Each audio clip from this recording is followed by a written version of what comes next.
réel plaisir d'être en votre compagnie ce soir, mesdames et messieurs. Merci d'être avec nous pour ce dernier numéro de votre grand rendez-vous. On se dit à tout à l'heure pour le menu.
Environnement, beauté, culture, voilà entre autres thématiques à aborder ce soir dans votre grande émission du soir. Alors, dans Nature et Bien-être consacré ce soir à l'environnement, on parle des déchets électroniques, comment les recycler. Ce sera avec Stéphane Zizindoré.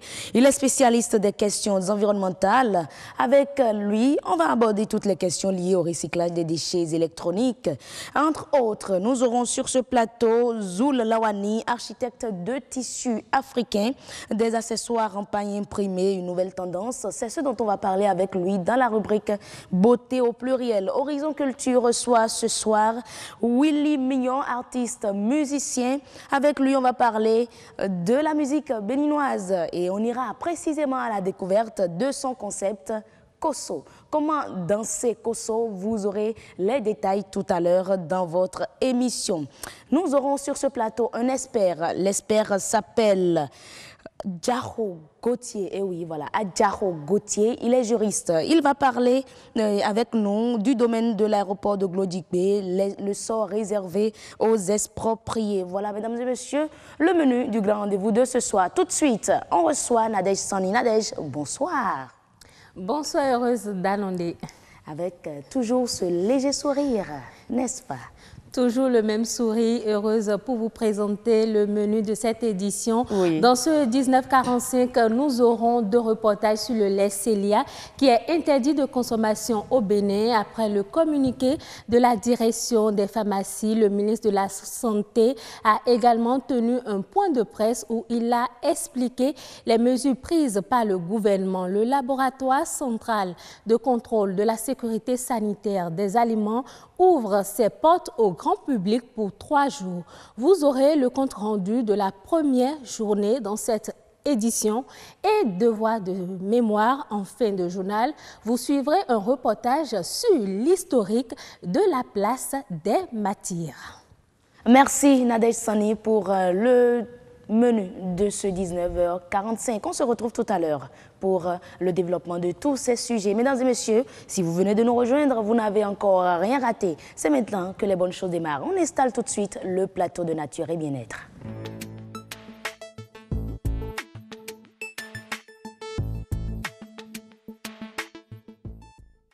Le recyclage des déchets électroniques, on en parle dans votre rubrique ce soir. Mais d'abord, suivons ensemble ce reportage réalisé par Amandine Niambossou qu'on va retrouver sur ce plateau avec son invité. Le développement de la science et de la technologie rend l'homme de plus en plus dépendant des appareils. Au bureau comme à la maison, l'homme a besoin des équipements électriques et électroniques au quotidien. L'homme est devenu esclave du progrès. Au Bénin, par exemple, des milliers de tonnes d'équipements électriques et électroniques atterrissent sur le territoire. De façon générale, ces produits nous viennent de l'Occident pour faire court. Principalement, nous avons des grands producteurs tels que la France, il y a les États-Unis, qui, dans la difficulté de gestion ou dans une bonne politique ou stratégie de gestion de ces produits usagés, qui sont finalement des déchets électroniques et électriques, se retrouvent dans la possibilité en fait de convoyer en fait ces produits usagés vers des pays en voie de développement. Je peux vous dire qu'on envoie aussi ces produits-là en Chine. Donc pourtant la Chine, on ne peut plus dire que la Chine est un produit en voie de développement aujourd'hui. Donc en gros, ces déchets proviennent de l'Occident. Mais que deviennent les déchets électriques et électroniques? Selon l'Organisation des Nations Unies, en 2007, le Bénin est passé de 6 000 à 8 000 tonnes de déchets électriques et électroniques. Ces équipements de deuxième main pour la plupart se retrouvent très tôt sur les dépotoirs et décharges. L'eau de pluie, lessive, tous les métaux lourds qu'ils contiennent et cela entraîne la pollution de la nappe phréatique. Les déchets électriques et électroniques qui évidemment constituent une source importante de pollution de l'environnement. Et donc, ces déchets, de façon générale, qui sont des produits usagés, contiennent un certain nombre de produits toxiques et donc qui polluent de façon générale l'environnement. Ceux qui travaillent sur ces déchets sauvages, à force de casser, d'inhaler les gaz et de brûler les plastiques, sont totalement exposés aux maladies et en meurent en silence sans que personne n'arrive à faire le lien entre leur travail et leur décès. Il y a plusieurs composantes de ces déchets-là. Par exemple, il y a une part de plastique, il y a une part de céramique. Donc, il faut recycler. Ça veut dire qu'en temps, il faudra séparer chaque partie qui compose ces déchets-là et maintenant les réutiliser. Donc, les transformer à faire autre chose, d'accord, ou les réutiliser autrement. Dans son œuvre, le manifeste pour la gestion rationnelle des déchets électriques et électroniques au Bénin, l'expert et consultant international en environnement, l'ancien ministre Rogatien Biaou, affirme que les déchets électriques et électroniques présentent des conséquences graves sur la santé humaine et sur l'environnement. Il faut, selon lui, 485 millions de francs CFA par an pour la collecte, le tri, le stockage et le traitement de ces déchets au Bénin. Voilà, on retrouve sur ce plateau Amandine Agnan-Bossou. Amandine, bonsoir. Bonsoir à vous, heureuse d'Anondé. C'était donc votre reportage qui porte la voix de Marcel Arrossi. Oui. Et on va aller plus en détail sur le plateau avec Stéphane Zidinopé, président de l'association béninoise pour l'éveil et le développement. Bonsoir, merci d'être avec nous. Merci. Bonsoir, heureuse, tout simplement. Pas madame, heureuse. Bonsoir, heureuse. Voilà, c'est mieux. Alors, Amandine, on parle des déchets électroniques. On parle des déchets, des équipements électriques et électroniques, ou les D3E. C'est bien sûr les D3E. Oui, voilà, c'est comme ça, il faut appeler les déchets électroniques, justement. Et toute cette semaine, on a abordé la question, on avait parlé des impacts environnementaux. Le mercredi passé, on avait parlé de la réglementation. Aujourd'hui, on va parler du recyclage. Monsieur Stéphane Zidinopé, dites-nous pourquoi il faut recycler les déchets des équipements électriques et électroniques. Très bien. Dans un monde où le progrès est étroitement lié au développement technologique, la question du recyclage des déchets des équipements électriques et électroniques revêt une importance capitale. Du fait de l'accroissement de la consommation des appareils électriques, mais aussi du fait de l'accélération de la technologie et de l'innovation. Au Bénin, nous produisons à peu près 1000 tonnes de déchets des équipements électriques et électroniques, ce qui correspond à peu près par an. Ce qui correspond à peu près à 0,1 kg par habitant. Mais la tendance progressive est de 5 à 10% et c'est du fait de l'accroissement de la consommation. Et lorsqu'on sait que les déchets des équipements électriques et électroniques contiennent des éléments très dangereux, notamment le mercure, le plomb, le cadmium, et le CFC et certains autres gaz, il est urgent de prendre des dispositions pour pouvoir encadrer leur traitement. Dans le recyclage. Dans le recyclage. Vous avez une ONG qui s'occupe du recyclage de ces déchets électriques. Dites-nous alors comment se fait le recyclage. Quelles sont les étapes? Très bien. Je vais d'abord vous dire que le recyclage informatique ou de n'importe quel déchet consiste à démonter et à récupérer les parties essentielles. Tout ce qui est plastique est mis à part, tout ce qui est ferraille est mis à part, tout ce qui est éléments composants technologiques est mis à part, les métaux sont mis à part, ainsi de suite, pour pouvoir former d'autres équipements. L'exemple que je vais vous donner, par exemple, de l'ONG ABED, a été réalisé à Boycon, et ça consiste surtout sur les appareils, les ordinateurs. Le projet a été prénommé projet e-waste. Ça veut dire que les déchets électroniques. Donc la première phase, c'est le tri auprès des institutions ou des publics ciblés que nous avons d'abord contactés. Ils trient ce qui est déchets électriques, des équipements électriques chez eux. Après, ils les mettent de côté, on appelle ça l'emballage. Après, nous, on vient collecter, on les transporte, parce qu'il y a aussi le mode de transport qui est important. Il ne faut pas trop faire bouger les équipements, il ne faut pas mettre les congélateurs à l'envers et tout ça pour laisser échapper les gaz. Il y a le stockage.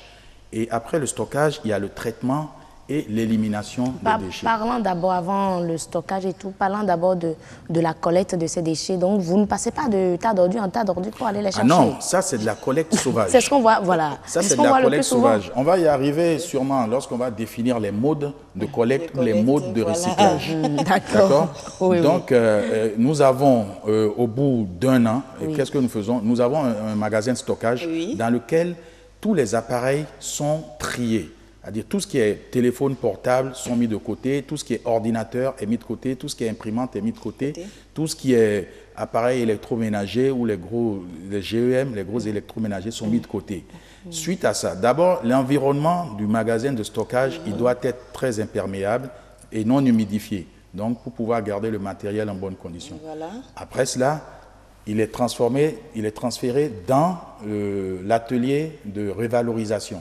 Et dans l'atelier de valorisation, nous avons des jeunes déscolarisés qui ont été récupérés par nous et mis à la tâche parce qu'on les a formés. C'est au bout d'un temps de formation. Donc n'importe qui ne peut pas participer au recyclage? Non, le recyclage, il y a des méthodes, il y a un processus. Donc tout le monde peut le faire, mais c'est assez il faut être formé d'abord. Il faut être formé. Parce qu'il y a des techniques de démantèlement. Vous avez des gaz qui peuvent s'échapper. Lorsque vous prenez des tubes cathodiques, par exemple, ou bien des tubes des téléviseurs, si vous ne faites pas attention, vous ouvrez le gaz qui sort, vous l'inhalez, vous avez une IRA, une infection respiratoire aiguë. Donc, voilà un peu ces jeunes. Ils ont d'abord reçu une théorie, des cours théoriques. Après les cours théoriques, ils sont passés à la pratique. D'accord? Donc, lorsqu'on démonte, par exemple, un ordinateur portable, il y a des éléments qui sont encore utiles. On les récupère et puis on fait pour remonter d'autres appareils. C'est ainsi de suite qu'en un an, nous avons traité à peu près 1,5 tonnes de déchets et d'équipements électriques et électroniques. Après avoir traité ça, nous avons pu obtenir des ordinateurs, nous avons pu obtenir des imprimantes, des petits trucs. Et ces appareils, qu'est-ce que sont fonctionnels? Ils sont très fonctionnels. Ah bon? Ces appareils ont été offerts. Et vous la revendez? Je vous explique. Ces appareils, nous sommes une ONG, nous œuvrons pour le développement local. Donc ces appareils ont été offerts à des écoles publiques qui sont dans le besoin, pour les jeunes, pour les initier à l'informatique, pour casser la fracture informatique. L'autre partie des appareils a été offerte aux jeunes, les 5 jeunes qui ont été formés, pour pouvoir disposer d'un matériel de travail, parce qu'ils sont appelés à ouvrir ce qu'on appelle secrétariat bureautique, une société de secrétariat bureautique dans lequel ils vont faire de la saisie, ils vont faire de la photocopie, ainsi de suite. Maintenant, on parlait tout à l'heure de la collecte. Vous avez dit tout à l'heure que vous rapprochez des sociétés et les déchets qui sont jetés sur les tas d'ordures.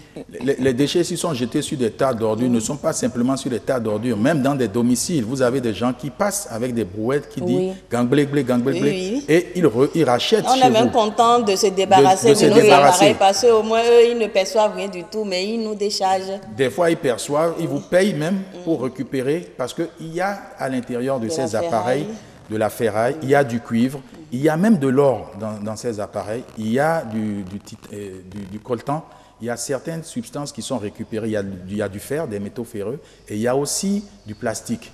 Donc, ça, c'est la seconde forme de collecte, c'est la collecte sauvage. Donc, sans aucune garde, on met tout dans le même lot, on transporte et on les amène dans les bas-fonds, dans les décharges sauvages aussi, pour les démanteler. Vous avez suivi tout à l'heure. Voilà ce que je voulais dire tantôt, on a eu les images. La manière dont les gens travaillaient à la main nue, sans aucune protection du visage. C'est pas recommandé. C'est grave. Comme le dirait l'autre, tétanos, bonjour. Ça va plus loin que le tétanos. Vous avez des affections comme le cancer de la prostate, le cancer des reins, le cancer du cerveau, des tumeurs du cerveau. Vous avez tout ce qu'il y a comme infection respiratoire. Et je vais au-delà de ça, il y a des maladies endocriniennes. Ça veut dire que la reproduction est menacée. Vous avez des enfants qui seront difformes. Voilà, on ne va pas vider le dossier santé. D'accord. On va dire Souriel. Revenons dans le dossier de l'environnement. D'accord. Donc, lorsque dans cette décharge, vous voyez, il est démantèle un frigo. Il y a un gaz qu'on appelle le CFC. Lorsqu'il se libère dans l'air, même si vous n'êtes pas à côté, vous êtes à des dizaines vous inhalez, vous êtes sûr que vous aurez une infection.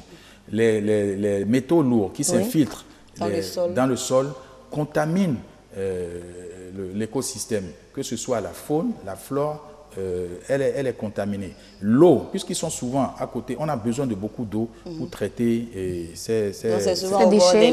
Des lacs, des bas-fonds qui vont se débarrasser et ceux dont ils n'ont plus besoin, ils y mettent le feu, notamment le plastique. Et le feu dégage une odeur acariâtre avec des éléments toxiques. Donc voilà autant d'éléments qui sont à contrecarrer par la loi. Mais que peut faire la loi lorsqu'elle n'est pas mise en place, les lois ne sont Mais pas dans ce cas, qu'est-ce qu'il faut faire alors? Quelles sont les mesures à prendre pour atténuer un peu l'effet de ces déchets-là sur l'environnement? Bon, les mesures à prendre, il y a plusieurs sortes de mesures. L'État ne peut pas actuellement aujourd'hui encadrer la filière tant qu'il n'y a pas une réglementation à la matière. Ça, c'est la première chose. Toutefois, l'État peut prendre des décisions, des directives visant à gérer le volet du recyclage. La première directive que l'État peut prendre, c'est tout importateur, tout fabricant ou tout détaillant d'appareils électriques est tenu légalement de reprendre les anciens appareils en fin de vie. Oui. L'État peut prendre cette disposition. Mais ça serait un peu compliqué avec ces sociétés parce que si je prends, par exemple, une télévision d'une marque X et que je vais changer ma télévision, je vais dans une autre société de marque Y, est-ce qu'ils vont accepter reprendre ma télévision de marque X? C'est le principe du 1 pour 1. Lorsque vous venez acheter du neuf et que vous êtes dans cette dynamique, on vous reprend votre ancien équipement, quelle que soit la marque. Quelle que soit la marque. Et aujourd'hui, la deuxième action que l'État doit mettre en place, c'est une agence qui sera chargée de la sensibilisation, qui sera chargée de la collecte, qui sera chargée du recyclage des D3E lorsqu'ils seront en fin de vie. Et cette agence, pour pouvoir fonctionner, doit avoir des frais de fonctionnement. Et ces frais de fonctionnement viendront d'où? Ça sera des éco-frais qui seront payés par les consommateurs lors de l'achat de leur téléviseur. En quelque sorte de petites tasses. De petites taxes. Par exemple, vous achetez une télévision à 100 000. Dans les 100 000, il y a 1 000 francs qui sont déjà incorporés. Ça dépend de l'équipement. Plus l'équipement est grand, plus le montant est élevé, compte tenu de la fracture écologique. Et dernière chose, cette agence, tous les importateurs, distributeurs doivent être abonnés à cette agence et payer des cotisations annuelles. Comme ça, on sait que nous sommes dans un circuit intégré. Lorsque vous vendez, en même temps, vous prélevez des fonds qui vont servir à ce que vous récupériez de l'ancien pour pouvoir mettre à disposition de l'agence qui, lui, va recycler. Mais que pensez-vous de, je ne dirais pas, de ce centre de déchets électroniques? Parce que pour moi, c'est un centre de déchets électroniques Zongo. Oui, il n'y a pas que Zongo. On vend les deuxièmes mains. Voilà, il y a un peu de tout. Oui, les deuxièmes mains venus de France se retrouvent à Zongo parce que la loi le permet. Si l'État avait mis en place des mesures coercitives pour taxer fortement ces appareils de deuxième main, on n'en aurait pas. La dernière fois, j'ai dit ici, pour un Bénin révélé, qui veut se révéler au monde, ce n'est pas avec du deuxième main qu'on construit du nouveau. Comprenez? L'État doit prendre ses responsabilités. L'État doit prendre ses responsabilités, mais le consommateur aussi a des devoirs. Le consommateur a des devoirs, la société civile aussi a des devoirs, doit accompagner l'État dans ses réformes. En quoi faisant? La société civile, nous sommes en contact avec la population, nous sommes en contact direct. On peut être le bras fonctionnel de l'État. Vous voyez, et l'État ne peut pas être partout. Or, les ONG, elles sont partout. Il n'y a pas que l'ABED, il y en a plusieurs. Vous avez Emmaüs, vous avez Terre des Hommes, il y en a assez qui interviennent dans ce domaine. Voilà. Donc, l'État doit d'abord accompagner ces ONG pour les aider à gérer sa politique publique. Et le consommateur, quant à lui, il aura 4 obligations aujourd'hui. Lorsque son appareil arrive en fin de cycle de vie, soit il va le recycler, soit il va le donner, soit il va le changer ou il va le réparer. Voilà. Ainsi, tout le monde est quitte. Monsieur Stéphane Zizenokwe, le message est passé, on l'espère. Oui, vraiment passé. Le message est passé. D'accord. Jusque moi, je me dis certainement que les déchets récupérés, recyclés, deviennent du 3e mai. Oui, c'est du 3e mai. Mais aujourd'hui, vous savez, c'est parce que nous n'avons aucune législation à la matière. Aujourd'hui, les déchets, les D3E dans les pays européens et développés sont recyclés aujourd'hui à 90%. Ça veut dire qu'il faut mettre en place des filières pour pouvoir gérer. C'est un domaine dans lequel il y a des fonds verts. On appelle des fonds verts tous ceux qui concourent au développement durable, mais qui génèrent des espèces, de l'argent. Voilà, monsieur Stéphane Zizenokwe, on va organiser un plus grand plateau pour aborder le sujet. Avec, heureuse d'annoncer, voilà un peu ce qu'on peut retenir du recyclage des déchets des équipements électriques et électroniques. Et permettez-moi de vous dire, avant de vous laisser partir, que vous êtes très élégante ce soir. Merci beaucoup à vous. Et très traditionnellement bien habillée, n'est-ce pas? Vous ne voyez pas avec moi, n'est-ce pas? Je profite aussi pour dire un dernier mot. Le meilleur déchet recyclé, c'est celui que l'on ne produit pas. C'est vrai en plus, hein? C'est vrai, c'est vrai. Merci beaucoup. Merci. Et c'est sur vos propos qu'on va mettre un terme à Nature et Bien-être de ce soir. Amandine, à lundi. À lundi. Avec Aramata Bataou. Oui, pour une autre thématique. N'est-ce pas? Oui. Mesdames et messieurs, on reste avec vous pour installer le deuxième plateau consacré à l'ESPER.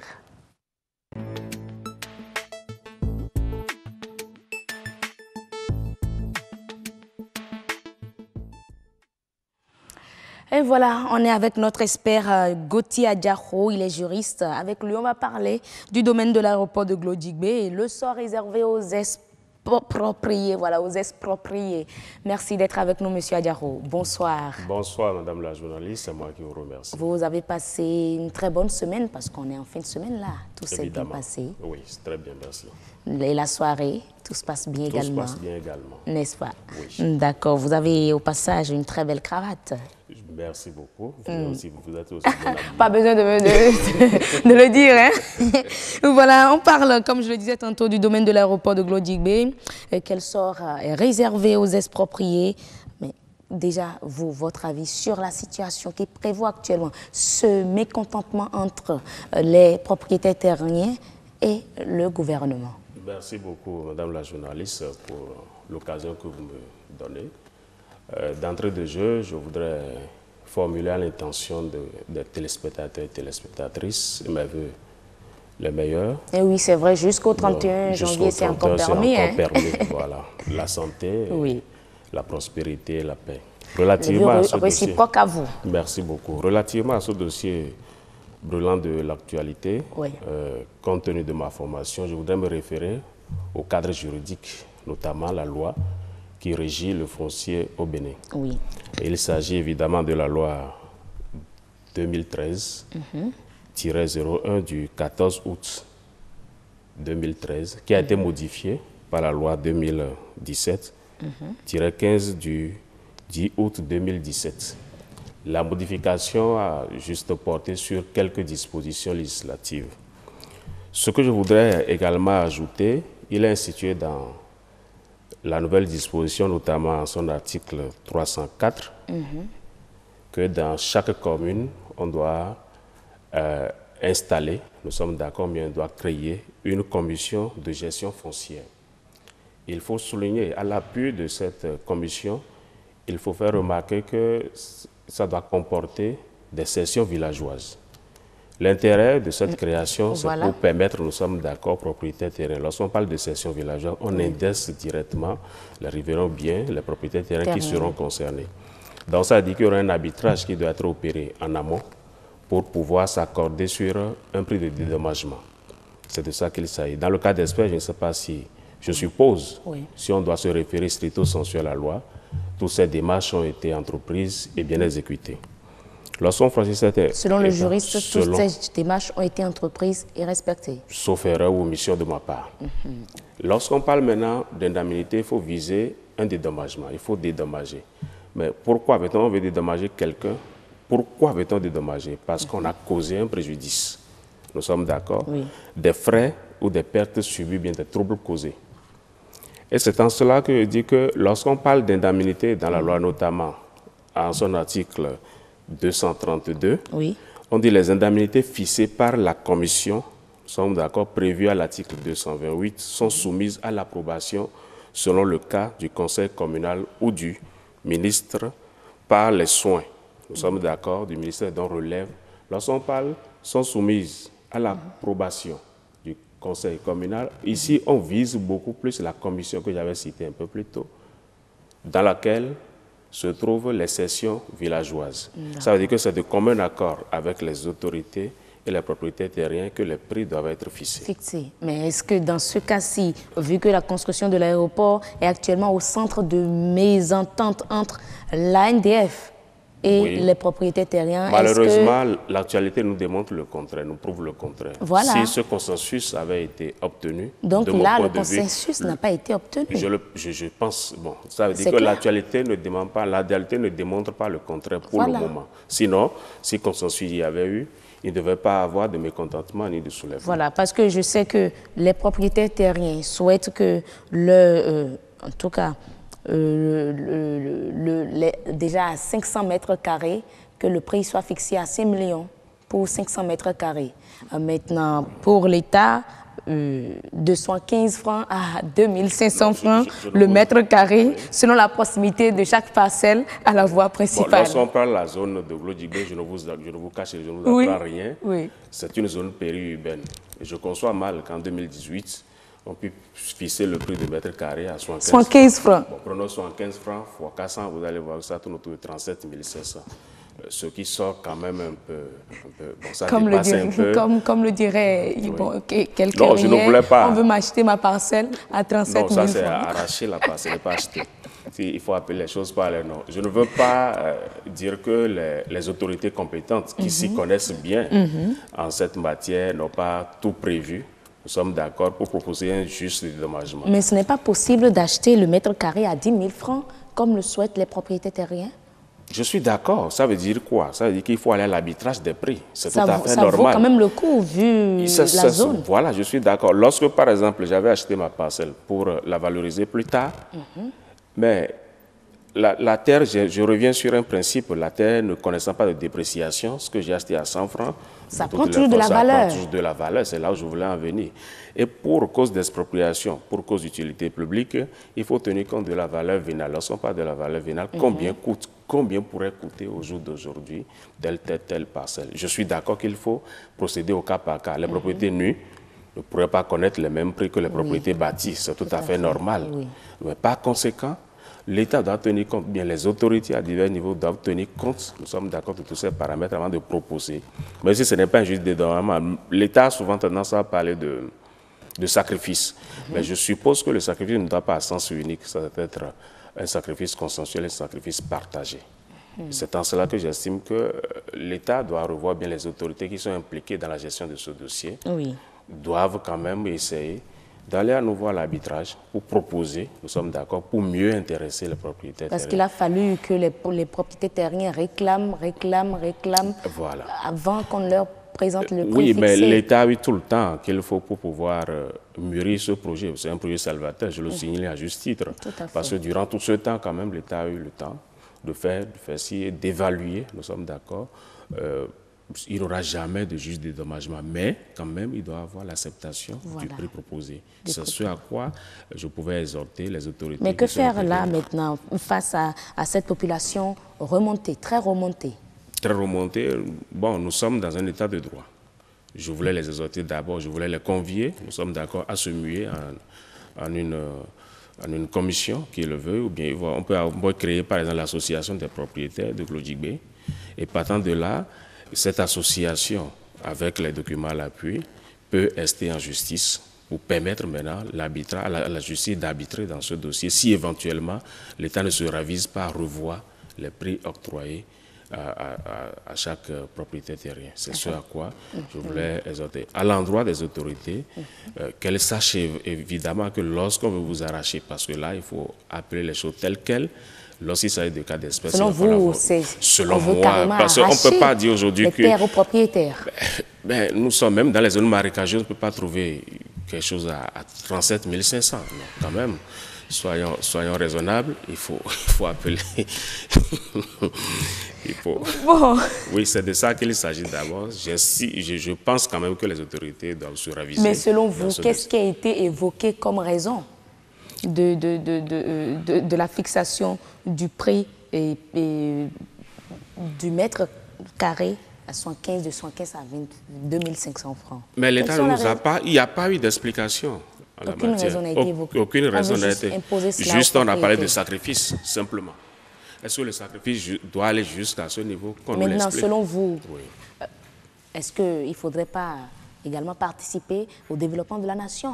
Oui, je voudrais nous rappeler, parce qu'il y a toujours un fondement juridique. L'article 234 de la loi précitée dit quoi? Les indemnités allouées doivent couvrir l'intégralité du préjudice direct matériel certain causé par l'expropriation. Les indemnités allouées. Voilà. Mais lorsqu'on a opté pour la démocratie, nous sommes dans un état de droit, il va falloir forcément que l'on tienne compte, nous sommes d'accord, des réalités législatives avant de faire des propositions. Je suppose, si cela a été fait, ce qui n'est pas forcément le cas d'espèce, sinon ces mouvements d'humeur ne doivent pas être observés sur le terrain. Et je me demande bien, je ne vous arrête pas, quel est le sort réservé maintenant à ces populations, ceux qui sont arrêtés hier? Non, de toutes les façons, on doit forcément les relâcher. Mais sur quel fondement veut-on les mettre en prison? Non. Maintenant, elles doivent s'adresser à la justice pour obtenir gain de cause. Si éventuellement, les autorités impliquées, nous sommes d'accord dans ce dossier, ne se ravisent pas à revoir les prix, même si éventuellement il doit y avoir des sacrifices, il va falloir que ce soit un sacrifice rationnel et raisonnable. Donc pour vous, juristes, ce n'est pas raisonnable? Vous le savez, vous convenez avec moi que ce n'est pas raisonnable. Voilà. Alors, lorsqu'on en vient aux dispositions légales, vous en parliez tantôt, vous souhaitez que ces propriétaires terriens s'associent, se mettent en association. Que faire dans les mouvements de rue, en fait, les mouvements de rue pour éviter ces soulèvements populaires, voilà. Parce que ça n'arrange rien. Oui, ça veut dire quoi? Déjà, si les commissions de gestion foncière existent, nous sommes d'accord, dans cette localité ou bien dans ces localités, voici une opportunité pour la propriété terrienne d'abord de se rapprocher de ces commissions. Si elles existent, ça veut dire que dans ces comités, comme je l'avais souligné, il doit y avoir des sessions villageoises, des propriétaires terriens, etc., etc. Elles peuvent déjà se rapprocher de ces commissions. Constituer maintenant un dossier, s'adresser à la justice, si éventuellement, si entre-temps, il y a de consensus entre elles, ces populations et les autorités administratives, on n'a plus besoin, nous sommes d'accord, de saisir un juge compétent. Dans le cas contraire, à contrario, éventuellement, s'il n'y a pas de consensus, cette commission, c'est le moment pour les commissions de gestion foncière de jouer pleinement leur rôle. Nous sommes d'accord dans la gestion de cette crise. D'accord. Oui. D'accord. Et maintenant, à l'endroit du gouvernement, vous disiez tantôt... Le gouvernement connaît mieux les tests. Nous sommes d'accord que les tests sont tout prévus. Tout est prévu, le cadre législatif. C'est à cause de ça, je reviens toujours, il y a un triste constat qui s'observe dans la République. Il y a un mal-être au Bénin, c'est que les tests, on les vote, mais pour les appliquer, on les met de côté. Eh oui, c'est difficile. Et puis, on n'arrive pas à comprendre et tout le monde se transforme en donneur, en connaisseur, et puis on est là, on est dans ce méli-mélo dans la République, malheureusement. Malheureusement. Mais on aimerait quand même avoir sur le plateau le directeur de l'Agence nationale du domaine foncier pour nous donner également son avis, surtout les raisons pour lesquelles ce prix a été fixé. 115 francs le mètre carré jusqu'à 2500. Nous sommes en 2018. N'est-ce pas? Appréciez vous-même, je ne vous apprends rien. C'est le juriste qui parle. Ce n'est pas moi, mesdames et messieurs. Merci beaucoup à vous, monsieur Adjaro, monsieur Adjaro Gauthier. Vous êtes juriste et vous nous avez présenté ici toutes les dispositions prévues par la loi et maintenant la réaction, la vive réaction des propriétaires terriens, ce qu'ils doivent également faire. Je suis contre les mouvements d'humeur. Tout est encore possible. Tout est encore possible. Tout est encore possible. Et on n'a fait que des ouvertures de tranchées sur le site. Tout est encore possible. N'est-ce pas? Oui. Merci beaucoup. Merci. Moi et on vous souhaite un excellent week-end. À vous pareillement. Merci à toute l'équipe de BB24. Merci beaucoup. On espère vous avoir sur le plateau. Je me mets volontiers à votre disposition. Mais pas pour ces situations. Pour des situations plus gaies. Plus gaies. Oui. Merci beaucoup. Mesdames et messieurs, nous allons à présent recevoir ici même Adonis Boum pour l'actualité sur la toile ActuWeb tout de suite.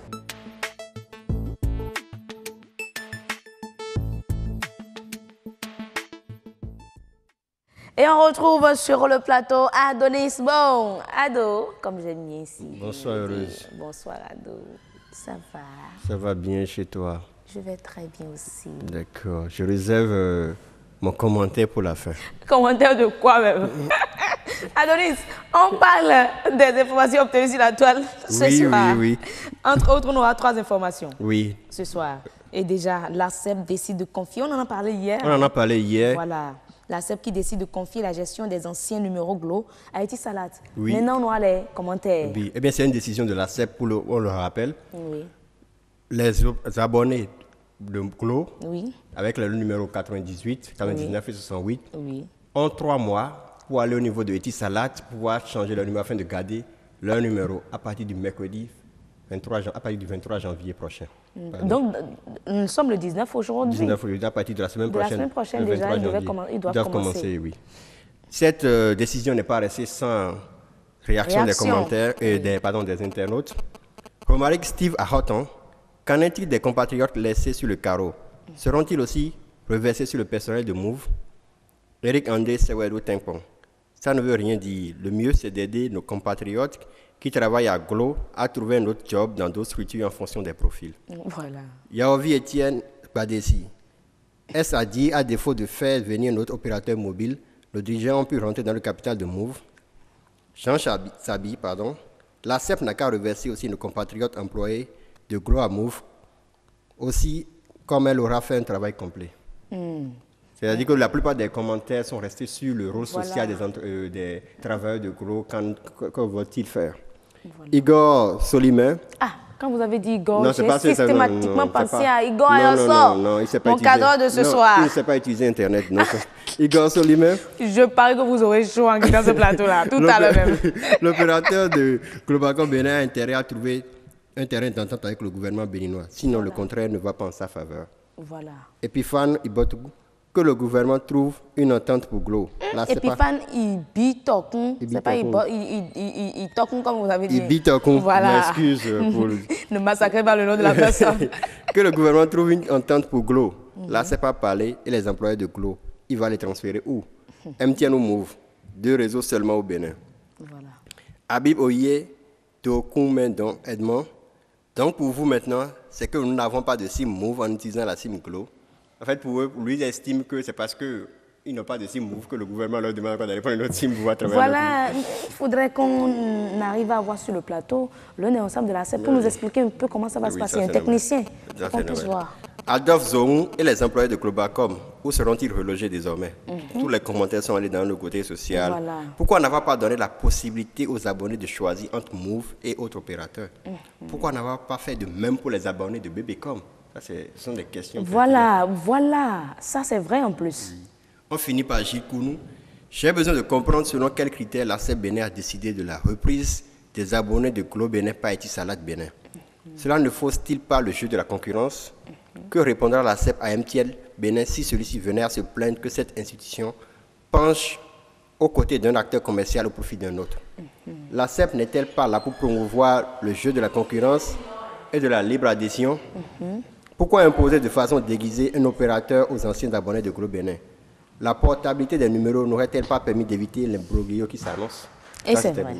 Vraiment des commentaires très intéressants, et très pertinents en plus. Et nous allons nous passer de tout commentaire de ces commentaires sur le plateau. Alors, le gouvernement interdit la vente et la commercialisation des laits et farines Célia. Oui. Eh bien, le gouvernement, par la voix de son ministre de la Santé, a réagi à l'affaire Lactalis. Oui, hier. L'infection des laits et farines infantiles à la salmonelle, l'agent propageur de la fièvre typhoïde. Au Bénin, après la mission de la direction de la pharmacie, selon le point qui a été fait, 11 228 bois de lait ont été arraisonnés et bientôt seront détruits. Le ministre de la Santé a alors ordonné leur retrait et s'en suivra aussi la procédure de destruction comme je viens de l'annoncer. Le ministre le dit, il est interdit jusqu'à nouvel ordre sur toute l'étendue du territoire national la commercialisation et la consommation des laits et farines de marque Célia. Il exhorte ainsi la population à surseoir à toute consommation de ces laits incriminés. Voilà. Après cette publication, Fulciano Sawadogo trouve que c'est une bonne nouvelle.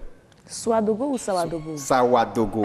Adonis, ne massacrez pas les noms des internautes. Je ne suis pas un Sénégalais. Donc ça se comprend en plus. Et que les citoyens lambda comprennent que c'est pour son bien, non, la politique économique. La santé n'a pas de remède. À Fissou, Oladoko, dans les heures à suivre, ils vont commencer par crier que c'est la politique commerciale. N'est-ce pas? On va s'en arrêter très rapidement à ce commentaire pour suivre ensemble le journal, n'est-ce pas, Adonis? Il est 19h45. Le journal. Mesdames et messieurs, on entre en liaison tout de suite avec la rédaction, précisément avec Nadès Sané pour le 19h45.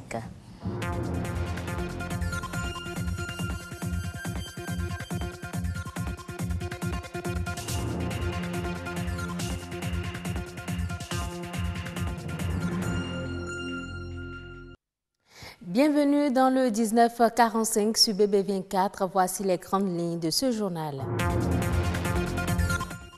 Recommandé pour la nutrition infantile, le lait Célia est désormais interdit à la vente et à la consommation au Bénin. Le produit a été retiré de la circulation après un communiqué de la direction des pharmacies.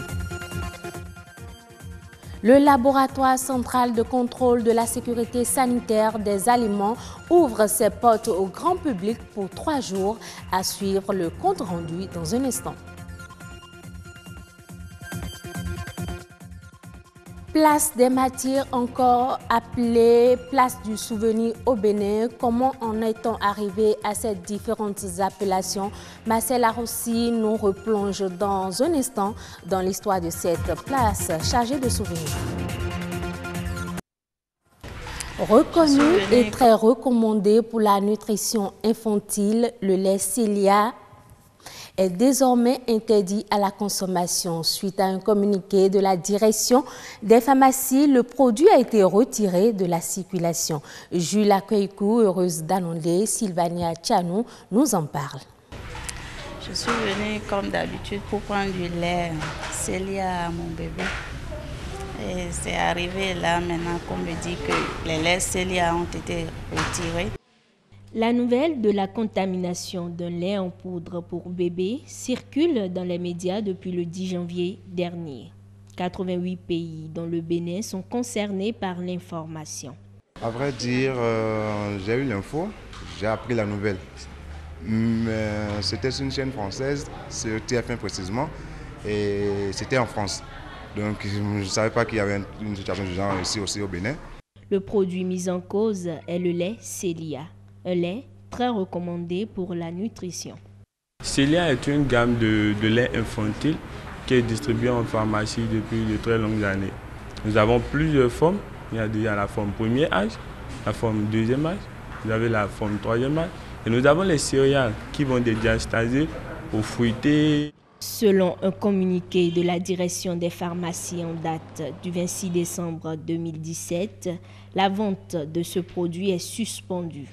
Aucun commerçant n'est autorisé à en vendre pour éviter des problèmes de santé. Nous sommes là d'abord pour la santé des populations, et qui passe avant tout, avant l'intérêt matériel de la société. Bon, dès que nous n'avons pas attendu la lettre du ministère avant de retirer les produits. Des dispositions ont donc été prises pour le retrait du produit sur le marché. Le constat dans quelques pharmacies sillonnées. Nous avons déjà retiré les produits de nos stocks. Ils ont été scellés au magasin avec la mention retrait de l'eau pour éviter que le personnel ne dispense ce type de farine. Suite à la lettre du labo Célia et à la lettre du directeur des pharmacies, nous avons fait diligence en sortant tous les lots de farine de Célia que nous avons dans nos entrepôts. Bien que ces lots ne soient pas incriminés, nous les avons mis en quarantaine. Une situation qui affecte le revenu des pharmaciens.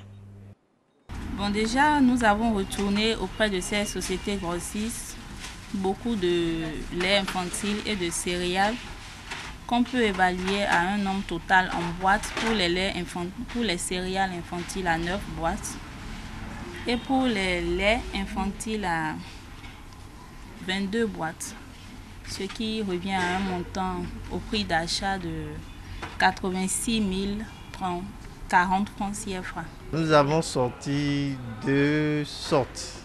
Nous avons les Célia céréales fruits et les Célia céréales multicéréales.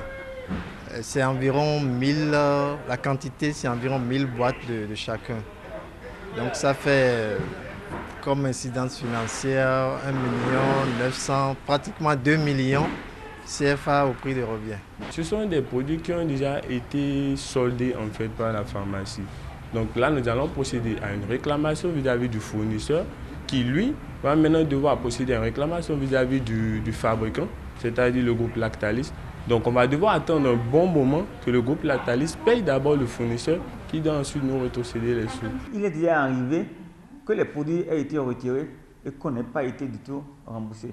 Je pense que cela vient du fait que nos autorités de régulation ne sont pas suffisamment fortes pour exiger de ces laboratoires, puisque le retrait n'est pas du fait, notre fait, c'est du fait que les produits ont été déclarés inaptes à la consommation. À ce moment-là, c'est eux qui devaient assurer tous les frais.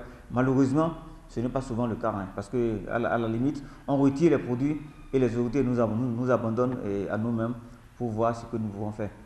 Selon Emmanuel Besnier, président de Lactalis, structure incriminée, 12 millions de boîtes de lait Célia sont concernées et à la date du 15 janvier 2018, 35 bébés de moins de 6 mois sont déjà infectés dans le monde.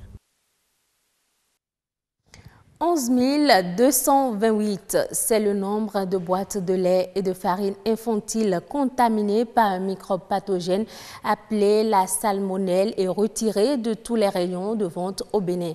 À la faveur d'un point de presse, le ministre a expliqué les mesures prises par le gouvernement. Il a ensuite été interrogé par notre reporter Patrick Adjagbodjou. On le suit. Des poudres de lait et de farine de la marque Célia sont interdites de vente et de consommation sur le territoire béninois. Certains lots de ces produits seraient contaminés par un microbe pathogène très dangereux pour la santé. Et pour parer au plus pressé, la riposte est conséquente. Nous avons pris la décision d'interdire la distribution de ce lait au niveau des grossistes et de retirer le lait de tous les rayons des pharmacies, ce qui a été fait. Le message est désormais clair. Il est formellement interdit d'acheter et de consommer le lait Célia. Il faut éviter d'acheter ce lait-là, parce qu'on ne sait pas quelle eau est contaminée, quelle eau n'est pas contaminée. Et les lots contaminés sont certainement dans la circulation. Donc de façon systématique, il faut éviter ce lait. Si c'est déjà acheté, il faut jeter. Si ce n'est pas acheté, il faut éviter de l'acheter. Sur le marché informel, les autorités peuvent-elles gagner la bataille? Le ministre de la Santé se veut plus précis. Nous avons déjà pris contact avec les responsables du ministère du Commerce pour que le même travail se fasse au niveau des supermarchés. Donc le marché informel, là, nous ne pouvons pas gagner la bataille tout seul, mais nous sommes en synergie avec le ministère du Commerce et de l'Industrie. À la date d'aujourd'hui, 11 228 boîtes de lait Célia reçues au Bénin par les grossistes et répartiteurs ont été retirées et déposées à la direction de la pharmacie des médicaments et des explorations diagnostiques pour être à la fin détruites. Le laboratoire central de contrôle de la sécurité sanitaire des aliments ouvre ses portes au grand public. 72 heures pour découvrir cette institution. Cisa Papa, une équipe de la rédaction, était à la cérémonie de lancement de ces journées portes ouvertes. Suivez le compte rendu de Ramatou Lawani et Thibaut Mafon. Le laboratoire central de contrôle de la sécurité sanitaire des aliments est une institution publique chargée de garantir la qualité des produits agroalimentaires et intrants agricoles. Il ouvre ses portes au public béninois pendant 72 heures. Les raisons exceptionnelles incluent l'image de marque qu'est l'accréditation, la notoriété et la reconnaissance de nos compétences, le contact avec les clients et les relations d'affaires et de partenariat. C'est aussi l'occasion idéale pour nous d'apprendre à connaître nos clients et c'est justement cela que nous avons choisi pour les rencontrer et comprendre mieux leurs aspirations. À la création de ce laboratoire, l'idée d'assainir les secteurs de l'élevage et de la pêche et d'offrir un label qualité des produits made in Bénin était fortement envisagée. Qu'il vous souvienne, Mesdames, Messieurs, les multiples crises sanitaires aux conséquences ravageuses partout dans le monde, dont notamment celles ayant conduit chez nous à l'autosuspension du Bénin en ce qui concerne l'exportation des crevettes vers l'espace européen. Cette période qui marque une image sombre du commerce extérieur de notre pays dans le secteur de l'agroalimentaire a suscité la nécessité de doter notre pays d'un outil de contrôle de l'état sanitaire des produits agricoles et agroalimentaires. Le directeur du laboratoire profite de cette opportunité pour formuler quelques doléances à l'endroit de l'autorité. Certainement, à l'issue des échanges qu'on aura pendant les journées portes ouvertes, prier nos autorités de nous aider à organiser le contexte actuel de la sécurité sanitaire des aliments, le contexte actuel du contrôle. Le laboratoire central de contrôle de la sécurité sanitaire des aliments est accrédité ISO CEI 17025-2005 depuis 2016. Toute chose qui témoigne de la qualité du travail qui s'abat pour permettre aux Béninois de consommer à chaque fois des produits alimentaires sains. C'était donc un reportage de Thibaut Mafon lu par Ulvaeus Balogun. Tout en nous renvoyant à une époque donnée, les monuments portent une morale. C'est le cas de la place des Martyrs, appelée désormais place de souvenir au Bénin. Cette place immortalise l'agression par les mercenaires le 16 janvier 1977. Marcel Arossi nous ramène dans l'histoire de cette place avec un regard sur son état actuel. Suivez plutôt. Depuis l'historique conférence des forces vives de la nation, la place érigée pour les martyrs au Bénin est renommée place du souvenir. Ce monument national à forte connotation historique nous renvoie à une époque donnée. C'était le dimanche 16 janvier 1977. Cela évoque l'arrivée des mercenaires. Il fallait faire partir par un coup d'État militaire, faire partir le régime du grand Mathieu Kérékou. Et bien entendu, ça a été très dur pour les Béninois ce dimanche-là. Et personnellement, moi j'étais au camp.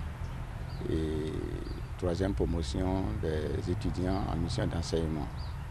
Et c'est à ce titre que nous avons eu à passer au moins une semaine en brousse, comme on le dit, pour attendre ou barrer la route, n'est-ce pas, aux mercenaires.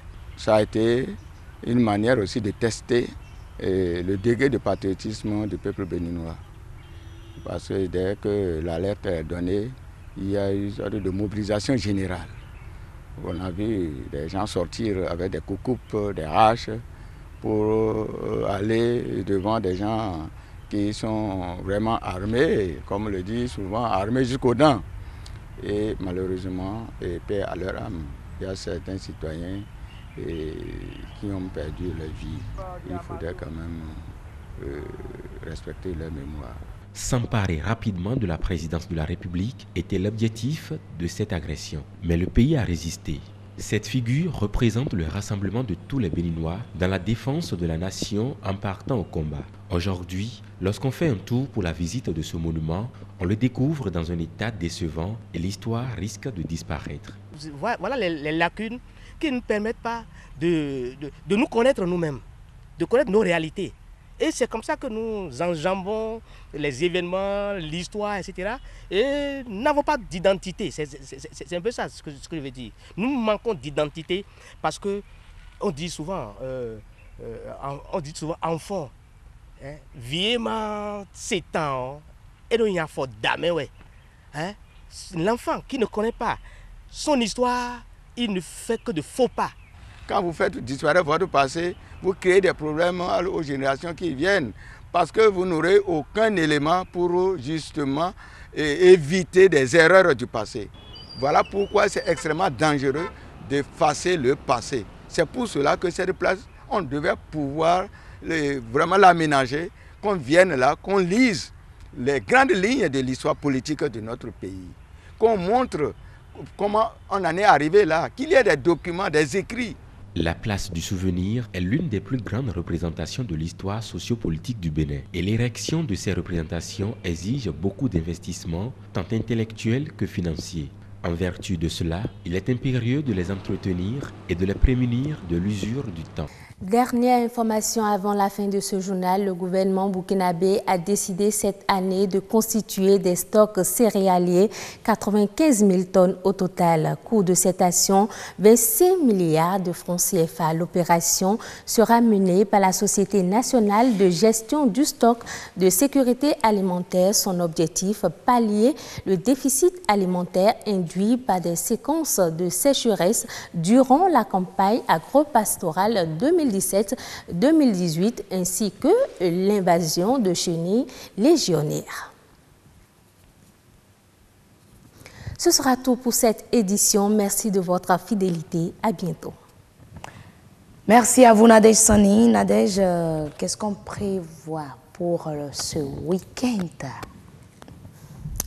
Bon, je n'ai pas encore un programme bien défini, mais je sais déjà que je serai au boulot le samedi et le dimanche, un tour à l'église pour remercier le Seigneur et puis, pourquoi pas, un tour à la plage en soirée. Un tour à l'église pour remercier le Seigneur. Et oui, on sait maintenant que vous êtes chrétienne fervente. Merci et priez pour nous. Certainement, on sera à vos côtés pour prier ce dimanche-là. Bonne soirée à vous et excellent week-end. Merci à vous, heureuse, et bonne soirée à vous également. Merci beaucoup. Mesdames et messieurs, bon, c'est terminé pour le journal, mais nous, on poursuit le grand rendez-vous. Le grand rendez-vous qui reçoit, entre autres, 2 plateaux. Et le plateau de beauté au pluriel consacré aujourd'hui aux accessoires en paille imprimée. Est-ce une nouvelle tendance? On aura sur le plateau Zoul Lawaning, architecte de tissu africain. Il sera reçu par Elonia Dalmeda. Horizon Culture s'intéresse aux musiques béninoises et on ira à la découverte du concept Kosso de Willy Mignon. Il sera d'ailleurs sur ce plateau, vous allez le voir tout à l'heure. Mais en attendant ces 2 plateaux, nous allons poursuivre nos échanges entamés dans ActuWeb avec Adonis. Bon, Ado, on va poursuivre les échanges, n'est-ce pas? Oui, mais je voulais préciser que je serai avec Nadège le dimanche à la plage. Et voilà, tout le monde se déclare chrétien fervent. À la plage. À la plage. Oui, vous avez laissé carrément l'église. Hein? Oui, vous préférez la plage. Vous irez adorer le Seigneur à la plage ou... En tout cas, en attendant, on continue. Et voilà, mesdames et messieurs, on va parler de cette décision du gouvernement qui interdit la vente et la commercialisation des laits et farines Célia. On a eu de plus amples des informations dans le journal, dans le 1945 tout à l'heure, mais les commentaires. On en avait déjà abordé certains tout à l'heure. Oui. Et on reprend encore. Fulciano Sawadogo. Oui. Bonne nouvelle, et que les citoyens lambda comprennent que c'est pour son bien et non de la politique économique. La santé n'a pas de remède. Et il n'y a pas de prix. Oui. À Fissou, au Ladokou, dans les heures à suivre, ils vont commencer par crier que c'est la politique commerciale. Et c'est vrai en plus. Oui. Et oui, dans ce monde, si tout se passe, il faut s'attendre à tout. La dernière information est celle-ci, 2015, 2016, 2017, des années chaudes, les plus chaudes même, je dirais. Oui, l'Agence météorologique de l'Organisation des Nations Unies l'a annoncé hier. Les années 2015, 2016, 2017, comme on l'avait dit, ont été recensées les 3 années les plus chaudes jamais enregistrées. 17 des 18 années les plus chaudes appartiennent au XXIe siècle. Et le rythme du réchauffement constaté ces 3 dernières années est exceptionnel. Ce dernier a été particulièrement marqué, c'est-à-dire 2017, ce qui aura des répercussions durables et de l'ampleur sur le niveau de la mer et les régions météorologiques dans d'autres régions du monde, a révélé le secrétaire général de l'organisation. D'après les dernières données, l'OMM a constaté que la température moyenne à la surface du globe de 2015 à 2017 dépassait 1,1 degré de plus que dans l'époque pré-industrielle. Comme le donne le cadran, le tableau qui a été fait, l'image de l'OMM qui montre 2015, 2016, 2017, les années les plus chaudes. 2017, l'année la plus chaude des années San Nino. Changement climatique causé sur le long terme par les gaz de serre. En fait, voilà les dégâts des changements climatiques qu'on a eu tout tout au long de l'année. Donc, à travers la vidéo, on a fait le point de réchauffement climatique depuis 1900 jusqu'à 2017. C'est ça qui s'illustre la vidéo. Je vois. Mais on se demande finalement, quand ils se retrouvent pour parler COP21, COP21, COP22 récemment, quelles sont les dispositions mises en place? Là, il faudrait demander ça Je me demande, est-ce que c'est réellement ceux qui interagissent? Est-ce que c'est ceux qui doivent décider de l'amélioration des conditions qui vont réellement participer à cela? Ça, c'est d'abord une question. N'est-ce pas? Maintenant, au retour de cela, est-ce que l'Afrique a réellement les moyens de pouvoir faire cela?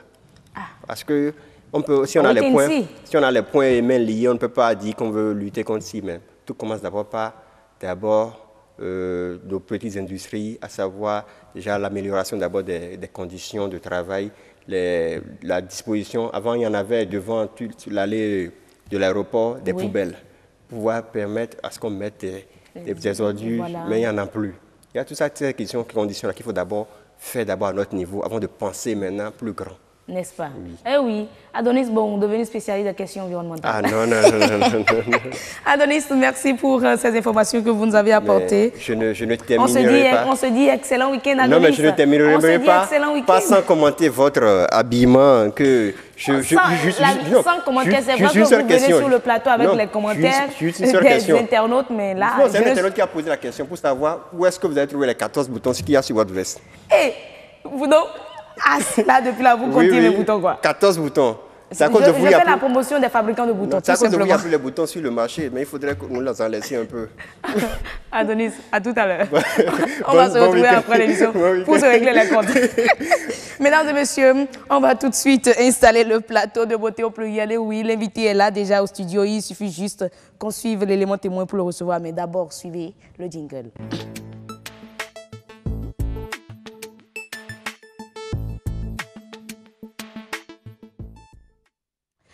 Et tout juste après cet intermède, nous allons suivre ce reportage réalisé par Elonia d'Almeida sur l'architecture du tissu africain. On suit et puis on va voir l'invité sur le plateau. Qu'il s'agisse de bijoux, de sacs ou encore de chaussures, l'architecte de tissu africain redonne une seconde vie aux accessoires. Un métier de plus en plus en vogue dans le milieu de la mode. C'est pouvoir travailler le tissu dans toutes les dimensions, que ce soit le paille, que ce soit du lace, que ce soit du velours, mais notamment le paille. On s'adapte à tout, et on s'adapte à des dames qui ont le pouvoir d'achat et qui vous demandent par exemple du tissu wax.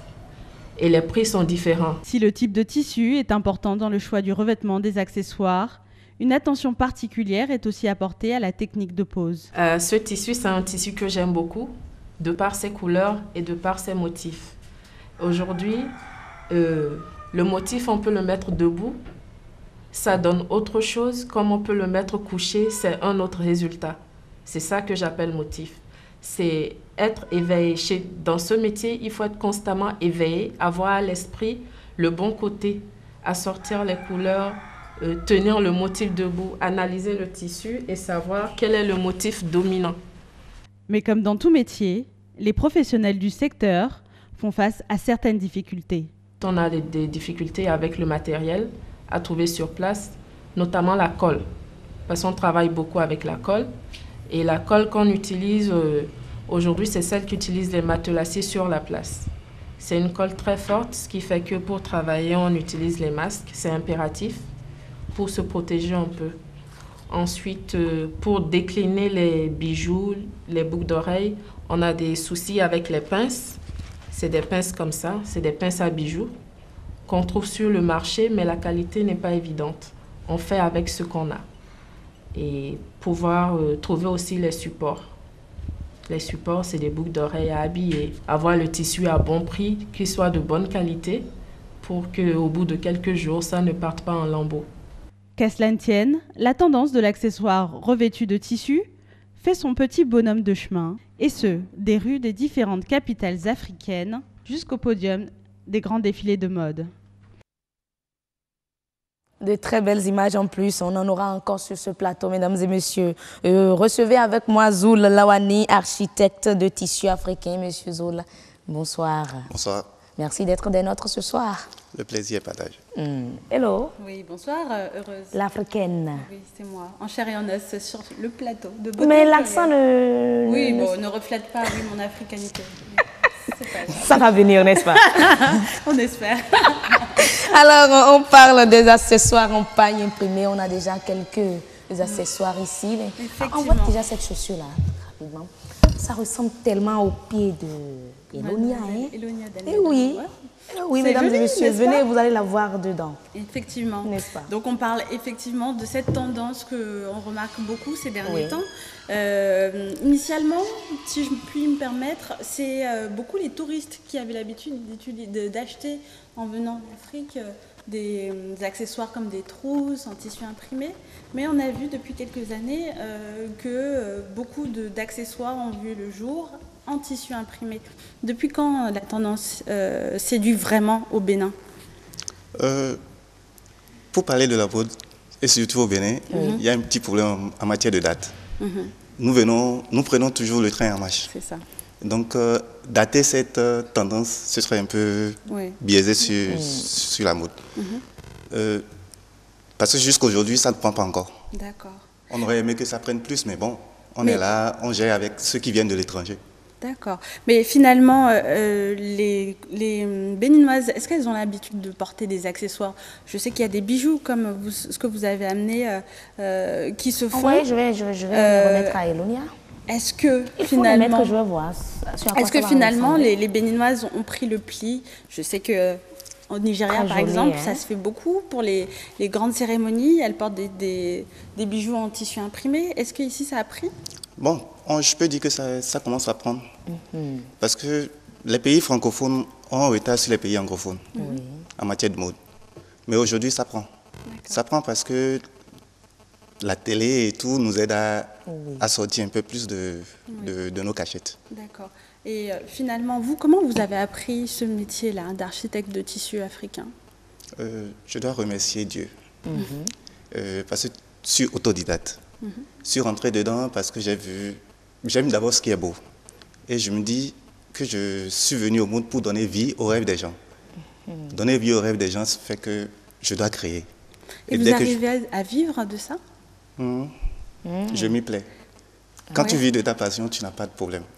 C'est que sur ce marché-là, il y a quand même beaucoup de concurrence. Quand on regarde, il y a énormément d'entreprises qui tournent autour de cette création-là. Est-ce qu'il n'y a pas une grosse concurrence finalement? À mon niveau, non. Parce que je me suis donné comme vocation de transmettre mon savoir. Ce que j'ai eu gratuitement, je préfère le donner aux autres.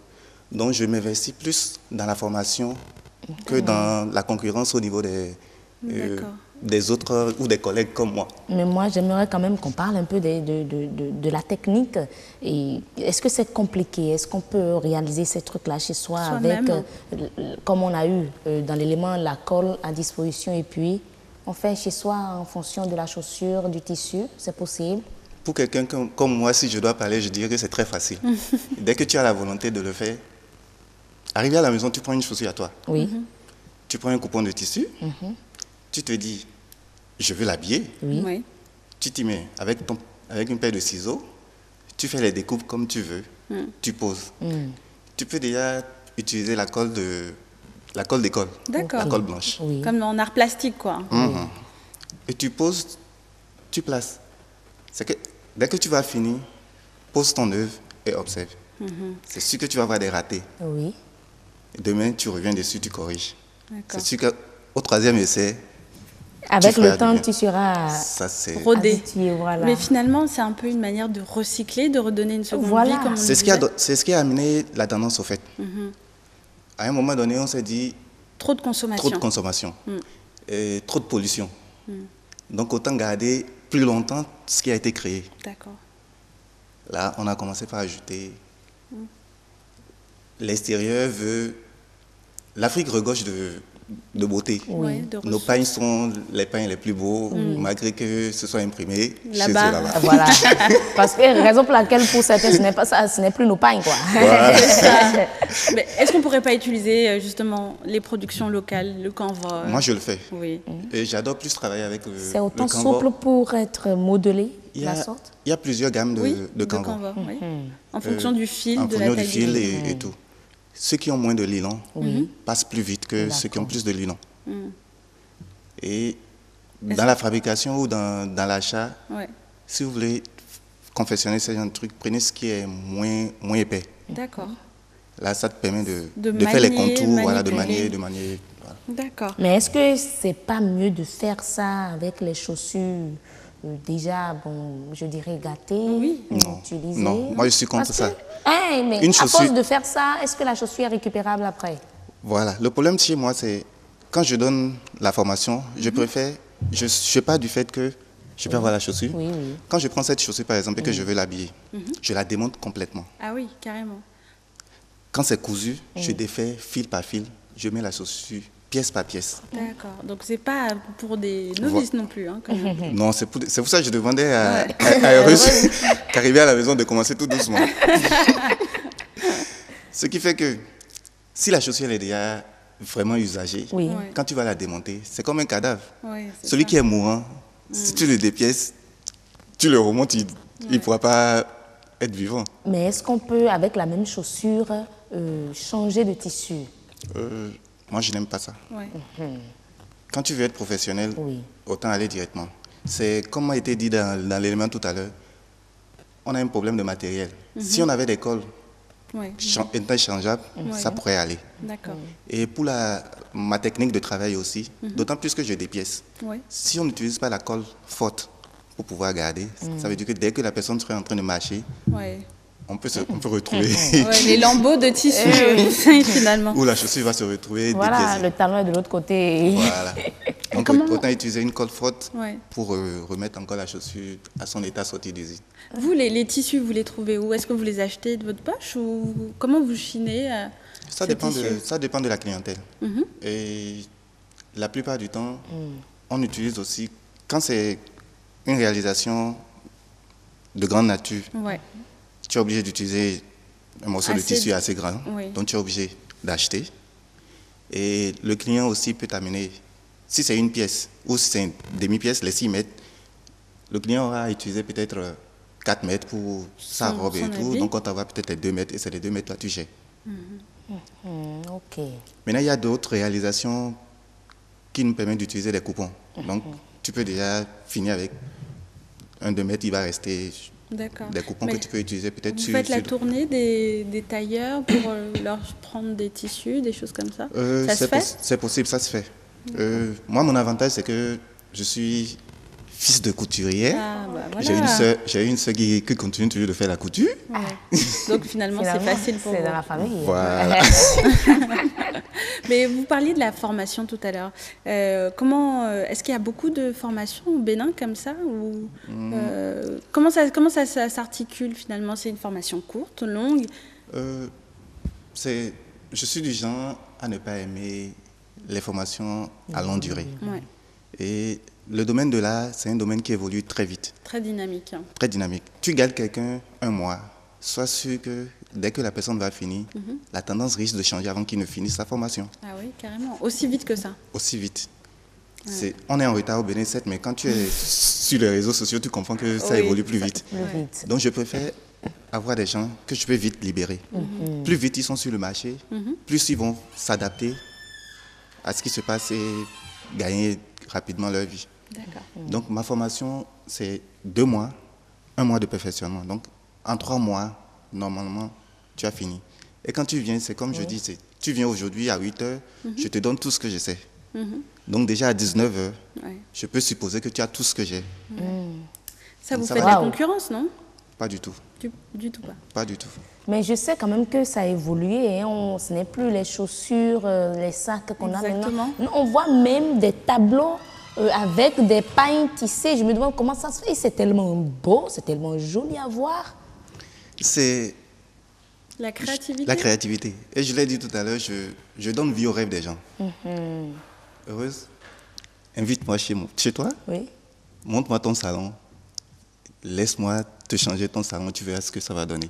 Avec rien qu'avec le tissu. D'ailleurs, j'ai sélectionné pour vous quelques images. Je ne sais pas si à la région on pourra les avoir. Aujourd'hui, on fait avec ces lambeaux de tissu des canapés, on fait des draps de lit, on fait aussi même des cahiers. La tendance s'élargit beaucoup, même à l'art, comme vous l'avez dit, Heureuse. Mais finalement, est-ce que ça coûte cher? Quels sont les prix? Regardez, les images, là, c'est un bloc-notes. Oui, voilà, on a un bloc-notes. Il y a plein de choses qui sont possibles. J'ai toujours l'habitude de dire à certains clients que jolie femme, c'est l'argent qui l'entretient. Pour avoir une jolie maison, il faut mettre aussi le paquet. Tout à fait. Mais ne venez pas nous dire que ça coûte cher. Non. Non. C'est accessible à toutes les bourses. C'est accessible à toutes les bourses. Maintenant, ça dépend de... La mode a des degrés. Bien sûr. Le tissu utilisé aussi. On a des tissus ordinaires que tu peux avoir la pièce à 3 000. Si tu veux, on utilise ça pour toi. Il y a le WAS qui a son prix, ainsi de suite. Donc, chacun va trouver toujours pour son compte. Mais par exemple, pour un canapé sur lequel on va s'asseoir tout le temps, on va salir, comment faire pour garder un tissu rayonnant et avec une couleur assez vive quand même? Pour les canapés, ce n'est pas difficile. Oui, c'est ça. Déjà, ce canapé qu'on voit là. Ouais. Tu ne peux pas avoir un canapé comme ça dans une maison où tu sais que tu as des enfants et tout ça. D'accord. On a compris le message. Et pour y arriver peut-être à ce niveau, c'est que tu fais tout pour que les canapés soient... imperméabilisés, par exemple, non? Pas forcément. Mais que tu recouvres d'une manière à ce que tu pourras peut-être enlever et nettoyer. Mais le nettoyage aussi doit être sur une longue durée. Parce que plus vite tu nettoies, plus vite tu vas user le pagne. Le pagne. Mais pour avoir tout ça, déjà, pour une femme qui veut sortir, qui a acheté peut-être une demi-pièce du tissu, sa couturière réclame 4 mètres pour lui confectionner le modèle voulu. Avec 2 mètres, pourrez-vous faire le sac, revêtir le sac, la chaussure, les boucles, le bracelet et tout? Oui. Avec 2 mètres? Oui. Donc finalement, ça ne prend pas beaucoup de tissu? Pas du tout. Et ça dépend aussi des modèles de sacs et tout à utiliser. Oui. Si c'est des sacs qui ont assez de bras ou assez de ramifications, c'est que bon, là. Et si le tissu a un dessin assez grand où il faut respecter, là, il y a assez de gaspillage. Voilà. Parce que quand tu dois suivre les motifs. Les motifs, comme on le disait dans l'élément témoin. Oui. Tu es obligé d'avoir assez de chutes. Mais quand c'est des motifs assez unis ou à des formes régulières, ça passe vite. D'accord. Mais tout à l'heure, vous parliez de clientes au féminin. Est-ce que vous avez aussi des hommes? Oui, on a des hommes. Il est vrai que sur 5 clients, tu as des mi-hommes. Oui, je vois. Ils ne sont pas encore entrés dans la danse. Mais est-ce qu'on peut quand même revêtir les chaussures des hommes? Oui, il y a les baskets qui sont revêtues. Les baskets, les sneakers. Oui. C'est pas être déguisé en mettant des baskets. Ça dépend de sur quoi tu as mis. Ah, ok. Est-ce que vous êtes pour le total look, wax, enfin imprimé finalement? Vous trouvez qu'il faut casser avec... Il faut toujours casser. Ouais. Le monde est pluri. Voilà, dynamique. Donc il faut casser. D'accord. Et J'aurais préféré même que nos artisans ou ceux qui font les textiles au Bénin commencent par nous imprimer ou commencent par innover pour qu'on puisse utiliser, nous, fabricants ou accessoiristes dans ce domaine, qu'on puisse utiliser des tissus de chez nous. C'est ça. Qu'est-ce que le métier... Elonia, c'est terminé. Déjà, bien heureuse. sûr. J'étais sûre qu'elle allait poser une autre question, quand même. Hello, vous allez poursuivre après. On poursuivra, effectivement. Bon, c'était un plaisir de vous recevoir. Le plaisir est partagé comme je l'ai. On va continuer sur les ordres du capitaine Heureuse. Bon, Elonia Dalmeda, disposée. Oui, merci Rose. Mesdames et messieurs, oui, vous l'avez compris, c'est terminé pour Beauté au pluriel de ce soir. Le tout dernier plateau du grand rendez-vous de ce soir, Horizon Culture.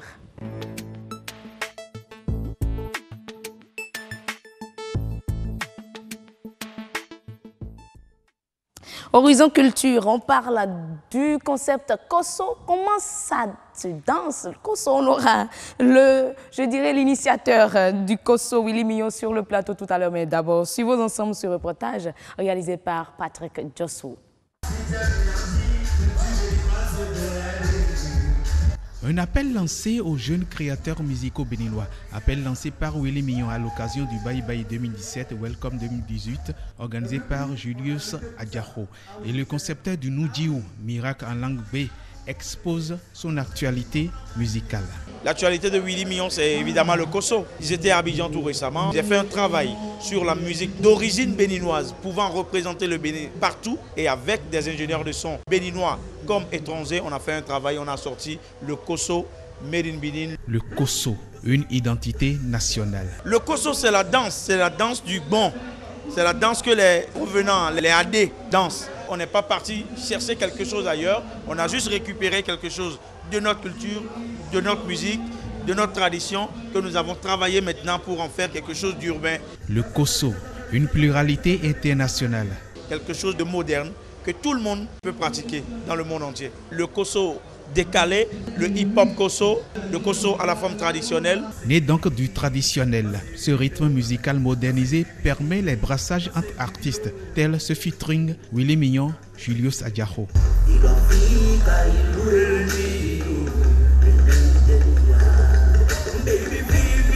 De la bouche, on en fait une description rythmique. La percussion qui suit ça,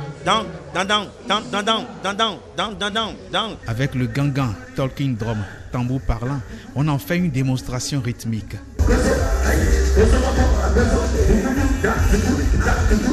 Entre danseurs ou entre chanteurs, le Kosso, on en consomme bien.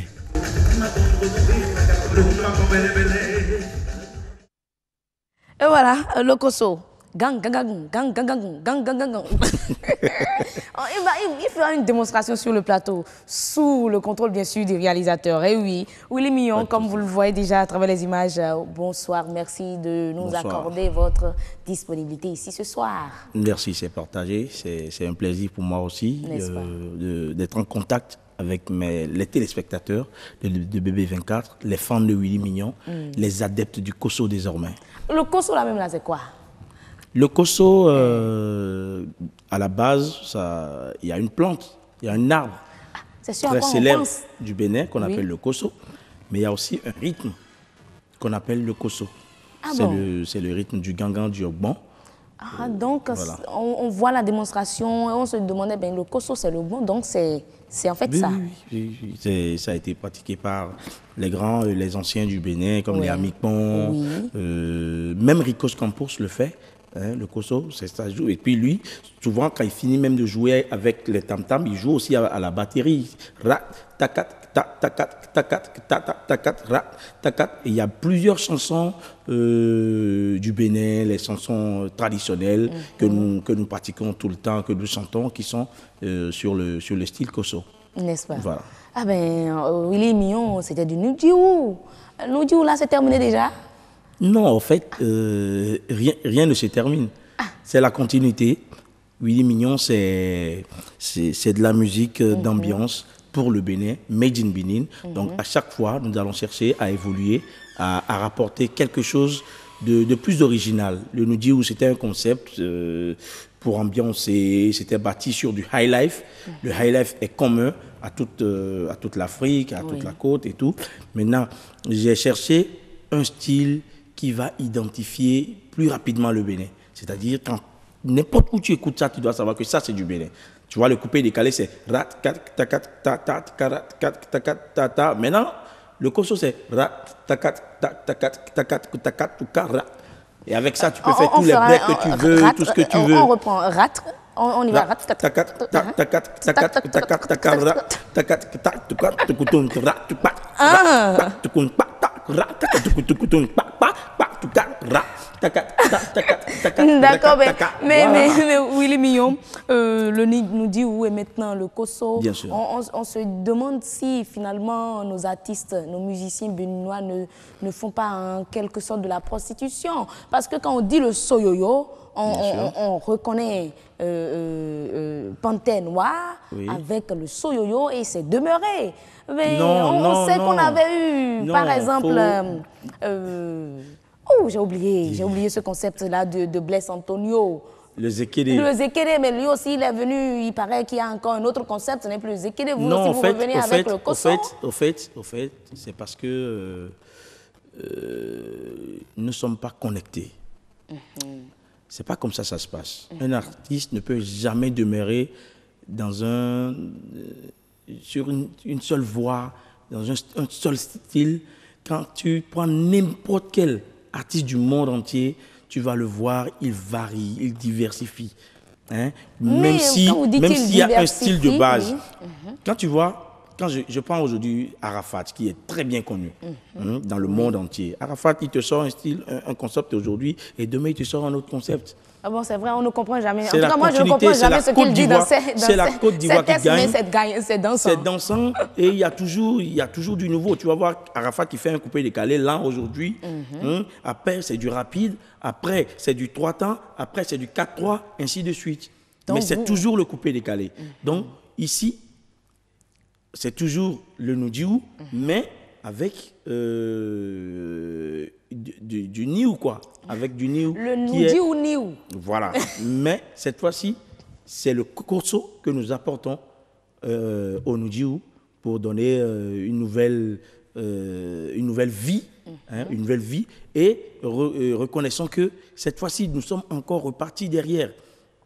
Parce que le Nudiou, comme je l'avais dit, n'avait rien de rythme béninois, rien d'originalité béninoise. C'est un concept qui est basé sur l'actualité et tout. Mais cette fois-ci, non seulement l'actualité, nous avons cherché un rythme de chez nous que nous allons étudier, travailler, moderniser au fil du temps. Donc, il ne faut pas s'attendre, il ne faut même pas t'attendre à ce que tel que je le démontre aujourd'hui, dans 1 an, dans 2 ans, que ça reste encore la même chose. On va tourner toujours autour de la même frappe là, du kosso, mais on va ajouter des choses. Et déjà, ce kosso comme ça, c'est pour combien de temps? Quelle durée? Non. Ou bien c'est selon l'inspiration? C'est sur l'inspiration. Le mois prochain, je peux encore te sortir autre chose. Le mois prochain, tout de suite là? Bien sûr, mais... Mais il faut d'abord que le peuple arrive à... Non, on va toujours rester dans le kosso. On est d'accord? C'est la frappe qui est là. Mais à partir de ça, quelqu'un peut encore m'ajouter une danse. Je dis que bon, il a créé le kosso quoi, le kosso si. Déjà moi-même dans le kosso, j'ai diversifié. Il y a du kosso parce que je vais appeler tout le monde à poser sur le kosso. Les rappeurs doivent pouvoir poser sur le kosso. Voilà, parce que je me disais, c'est finalement destiné à qui? Est-ce uniquement à nous, consommateurs? Est-ce que les artistes peuvent également se mettre sur le kosso? C'est pour tout le monde. Moi, je veux juste poser les bases. Je suis juste en train de poser les bases. Moi, je me plais beaucoup plus au laboratoire. Bien vrai que le public me réclame, le public veut toujours voir Willy Millon, mais moi-même, je me plais plus au laboratoire. Je me plais à créer des bases sur lesquelles les artistes vont s'amuser et tout et tout. Donc déjà, il y a du kosso hip-hop. Il y a du kosso décalé, il y a du kosso ci, il y a du kosso ça, il y a du kosso traditionnel, tradi moderne, ainsi de suite. Donc je veux créer l'espace, je veux ouvrir beaucoup plus pour que tout le monde puisse se sentir à l'aise. Du kosso décalé, je me demande bien à quoi ça va ressembler, du bon décalé. Oui. Ça a déjà été joué. Ça frappe fort. N'est-ce pas? Est-ce que vous pouvez nous faire rapidement une petite démonstration quelque part de danse du kosso là, tout de suite là? Bon, pourquoi pas? N'est-ce pas? Je vais me poser où là? Juste là, juste là. Dans un décor beaucoup plus large, oui. Eh oui.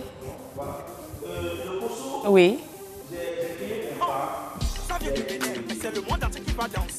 Non, non, non, on va pas parler. Vous faites juste, voilà, le mouvement.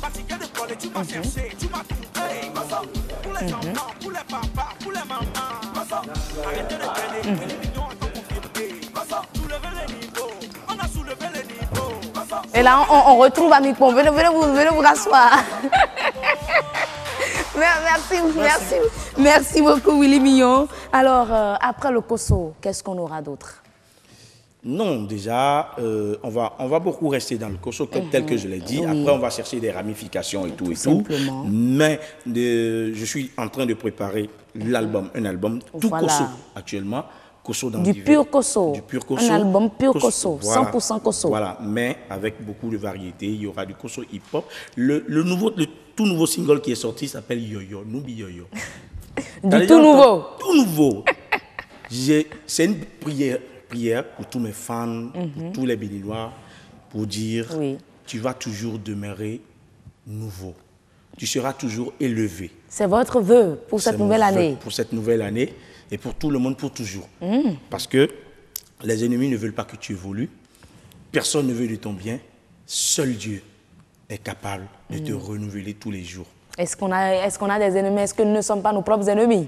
Bon, même si tu es ton propre ennemi, Dieu le Père va faire en sorte que tu demeures toujours neuf, élevé. N'est-ce pas? Oui. Tu demeures toujours yo-yo, nubi yo-yo. Yo branzan. Yo-yo, nubi yo-yo. Yo-yo, nkolewa ruzu yo-yo. C'est quelques mots du nouveau single. Oui, du nouveau single. Yo-yo. Nubi yo-yo. Nubi yo-yo. Yo-yo. Nkolewa ruzu yo-yo. Nkolewa ruzu yo-yo. Nous allons dire que nous avons rappelé que nous avons des vobois. Nous avons collé des votons et nous avons des koso. Nous avons fait nous y est même bien nous avons deux raisons va. Il y a que nous vivons. Bodo Willy Mignon cotiso. Nous collé des vo. Nous collé nubi yo-yo. Nous avons le garito. Boremonto. 600 soko, nubi nouveau, arundo nouveau. Bon, tu ne te trompes pas, c'est bien moi l'enfant du ghetto. Yo-yo, nubi yo-yo. Yo-yo branzan. Merci beaucoup, merci à vous Willy Mignon pour ce concept-là, le Kosso. Voilà. C'est sorti, c'est déjà la promo, on fait le tour du pays actuellement. Ce week-end, par exemple, on est dans le zoo, Boycon à Bomé, pour démontrer le Kosso aux gens, leur faire goûter la sauce du yo-yo, leur donner l'onction du yo-yo. Nous sommes dans une nouvelle année. Oui. Donc, on veut leur donner l'onction du yo-yo à tout le monde et que Dieu nous bénisse et que Dieu nous élève. Et on espère vivement. Et que Dieu bénisse le Kosso.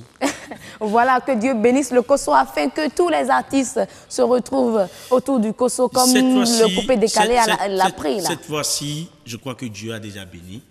Les gens n'auront pas le choix parce qu'on ne va pas baisser les bras.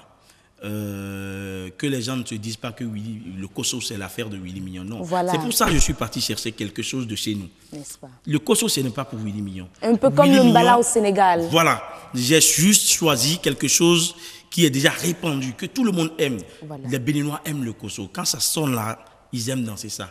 Maintenant, nous allons ramener ça dans du moderne. C'est ce qui a été fait partout. Même le coupé décalé, c'est basé sur des bases du pays. Le Mbala, c'est basé sur des bases du pays. Mais après, les gens modernisent. Ils en font tout ce qu'il y a d'actuel pour rendre ça international, rendre ça moderne et universel. Voilà. Donc, ensemble, travaillons sur le Kosso. N'importe qui a n'importe quelle idée par rapport à ce rythme, il n'a qu'à bombarder ça seulement. Ce n'est pas pour Willy Mignon, c'est pour le Bénin. Le Kosso. Voilà. Merci beaucoup, Willy Mignon. Et déjà, bonne soirée. Merci. Excellent week-end. Excellent week-end à tous les Béninois, à toute la population de Boycon, avec qui je serai tout à l'heure même, ce soir. Ah bon? Voilà. Donc ça va danser Kosso à Boycon tout à l'heure. Et je remercie tous ces ingénieurs qui ont décidé de travailler avec moi sur le Kosso. Il y a Fifi Fender qui a aimé le Kosso, qui s'est joint à moi pour travailler le Kosso. Il y a Cartouche Musique, il y a Adekunle et plein d'autres ingénieurs de son qui sont venus, qui sont en train de travailler avec moi sur le Kosso Et surtout les animateurs. Voilà, les animateurs aussi, il y en a plein qui travaillent avec moi. Surtout, non, chez nous, je vais parler de chez nous d'abord. Surtout BB24. Et surtout, Musique Boss, le réalisateur, il est là ce soir, Gilles Amel Beirin, avec Gilles Odilon Yakoubou. Voilà, ça c'est des gens qui ont toujours accompagné la musique Made in Benin. Donc tous ensemble, identifions le Bénin à travers le Kosso, à travers la musique Made in Benin. Azemi kwana kwe, azemi kwana gbada, Jésus viwe imie, azemi kwana kula. No azemi kwana kwere, azemi kwana gbae, yo yo. Nubi yo yo. Ça va s'en arrêter là aujourd'hui. Et voilà, mesdames et messieurs, ça finit, le grand rendez-vous finit en beauté, dans l'ambiance et tout. Mais d'abord, avant de vous laisser partir, suivez ici même la météo dans du Kosso.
Merci, mesdames et messieurs, merci pour l'attention que vous nous avez accordée tout au long de cette semaine, depuis le lundi.